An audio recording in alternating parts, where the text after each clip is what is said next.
कभी ऐसा लगा है कि फोन मालिक बन बैठा है, कि हम सब नोटिफिकेशंस और ना खत्म होने वाली स्क्रोलिंग के एक ऐसे जाल में फंस गए हैं जहां से निकलना मुश्किल सा लगता है। आजकल एक शब्द बड़ा सुनने में आ रहा है, डोपामाइन डिटॉक्स। लेकिन सवाल यह है कि क्या यह सिर्फ एक नया ट्रेंड है या इसके पीछे वाकई कोई सच्चाई है।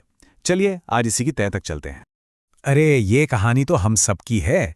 सोचा था कि बस 1 मिनट के लिए फोन देखेंगे और 2 घंटे बाद पता चलता है कि हम बिल्लियों के वीडियो की दुनिया में गोते लगा रहे हैं। ये जो स्क्रीन पर दिख रहा है ना, ये एक बहुत ही जानी पहचानी फीलिंग है। लेकिन अच्छी खबर यह है कि ऐसा महसूस करने वाले हम अकेले नहीं हैं, और इसकी एक वजह है। जरा सोचिए, अपने जागने के समय का लगभग 1/4 हिस्सा सिर्फ एक स्क्रीन को घूरते हुए बिताना।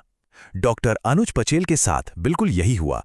जब उन्हें एहसास हुआ कि वो रोज औसतन 5 घंटे 32 मिनट फोन पर बिता रहे हैं, तो उन्हें समझ आ गया कि भाई कुछ तो बदलना पड़ेगा।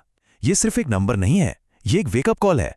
तो सवाल यह है कि इन स्क्रीन से नजरें हटाना इतना मुश्किल क्यों हो गया है। इसका जवाब हमारी विल पावर की कमी में नहीं है। हमारे पहले सेक्शन में हम यही समझेंगे कि कैसे हमारी मॉडर्न दुनिया को ही हमें आदी बनाने के लिए डिजाइन किया गया है।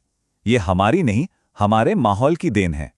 अपने दिमाग को एक पिनबॉल मशीन की तरह सोचिए। जैसा कि निकोलस क्रिस्टल समझाते हैं, बड़ी बड़ी टेक कंपनियां इस खेल में माहिर हो चुकी हैं कि उस पिन बॉल को, यानी हमारे अटेंशन को, ज्यादा से ज्यादा देर तक खेल में कैसे बनाए रखना है। वो स्मार्ट एल्गोरिदम और गेमिंग जैसे रैंकिंग सिस्टम का इस्तेमाल करके हमें लगातार डोपामाइन के छोटे छोटे हिट्स देती हैं, और हम बार बार उनकी तरफ खिंचे चले आते हैं। हम अक्सर डोपामाइन को प्लेजर केमिकल यानी खुशी का केमिकल मान लेते हैं, पर असल में ये मोटिवेशन केमिकल है। मतलब ये वो खुशी नहीं है जो कुकी खाने के बाद मिलती है, बल्कि ये वो ताकत है जो हमें सोफे से उठाकर किचन तक कुकी लाने के लिए मजबूर करती है। ये हमें इनाम की तलाश में दौड़ाता है, चाहे वो खाना हो, पैसा हो, या फिर सोशल मीडिया पर वो छोटा सा लाल दिल।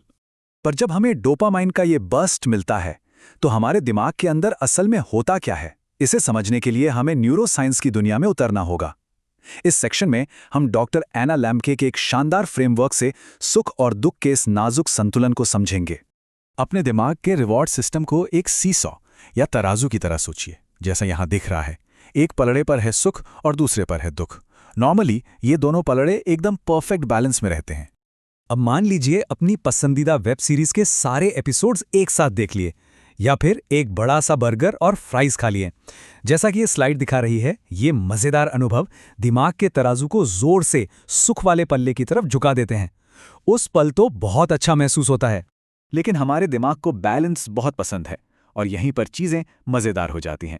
उस सुख के झोंके को बैलेंस करने के लिए डॉक्टर लेम्के एक मेटाफर का इस्तेमाल करती हैं।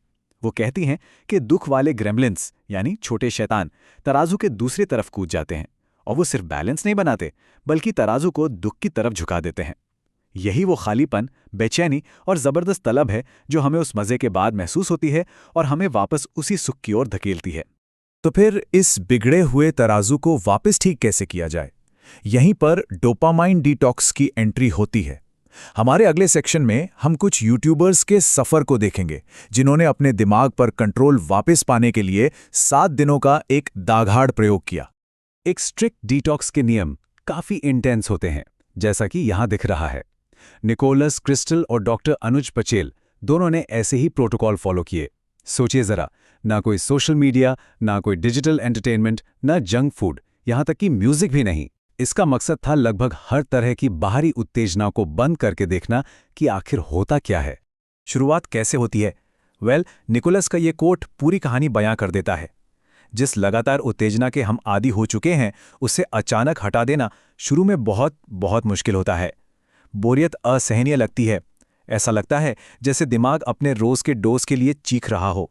लेकिन यहीं पर जादू होता है। एक बार जब वो शुरुआती बोरियत पार हो जाती है, तो एक नई दुनिया खुल जाती है। निकोलस और अनुज जैसे लोगों ने पाया कि उनके पास अचानक से घंटों का खाली समय है, और उसे फालतू चीजों से भरने के बजाय उन्होंने अपने पैशन को फिर से खोजा। FPV ड्रोन उड़ाना, किताबों में खो जाना, या बस एक डायरी में अपने विचार लिखना। बोरियत असल में क्रिएटिविटी और खुद से जुड़ने का एक जरिया बन गई। तो क्या ये प्रयोग सच में काम आया? क्या एक हफ्ते की बोरियत हमारे दिमाग को रीसेट कर सकती है? इस सेक्शन में हम इस एक्सपेरिमेंट के नतीजों को देखेंगे और उन्हें सुख दुख के संतुलन वाले न्यूरोसाइंस से जोड़ेंगे, जिसकी हमने पहले बात की थी। नतीजे वाकई कमाल के थे। जैसा कि इस लिस्ट में दिख रहा है, लोगों ने बताया कि उनका फोकस पहले से कहीं ज़्यादा तेज हो गया और प्रोडक्टिविटी बढ़ गई। लेकिन बात सिर्फ इतनी ही नहीं थी। उन्होंने एक नई मानसिक शांति महसूस की, दोस्तों और परिवार के साथ सच में जुड़े और यहाँ तक कि सूर्यास्त जैसी छोटी छोटी चीज़ों में फिर से खुशी ढूंढने लगे। तो उनके दिमाग में आखिर हो क्या रहा था? सीधी सी बात है, दुख वाले ग्रेमलिन्स छुट्टी पर चले गए थे। दिमाग को लगातार उत्तेजना से ब्रेक देकर उन्होंने अपने सुख दुख के तराजू को वापस अपनी नेचुरल सेटिंग पर आने दिया। और जब ऐसा होता है तो रोजमर्रा की छोटी छोटी साधारण गतिविधियां फिर से मजेदार लगने लगती हैं। अच्छा, 7 दिन का डिटॉक्स एक बेहतरीन एक्सपेरिमेंट है, लेकिन हम में से ज्यादातर लोगों के लिए इसे हमेशा फॉलो करना मुमकिन नहीं है। तो बड़ा सवाल ये है कि हम इन सब बातों को अपनी रोजमर्रा की जिंदगी में कैसे अपनाएं।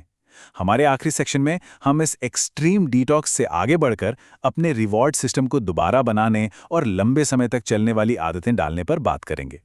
यहाँ एक बहुत ज़रूरी बात समझने वाली है। जैसा कि एक्सपर्ट्स बताते हैं, मकसद डोपामाइन से छुटकारा पाना नहीं है, हमें जीने के लिए इसकी ज़रूरत है। असली मकसद है रीसेंसिटाइजेशन, यानी अपनी संवेदनशीलता को रीसेट करना।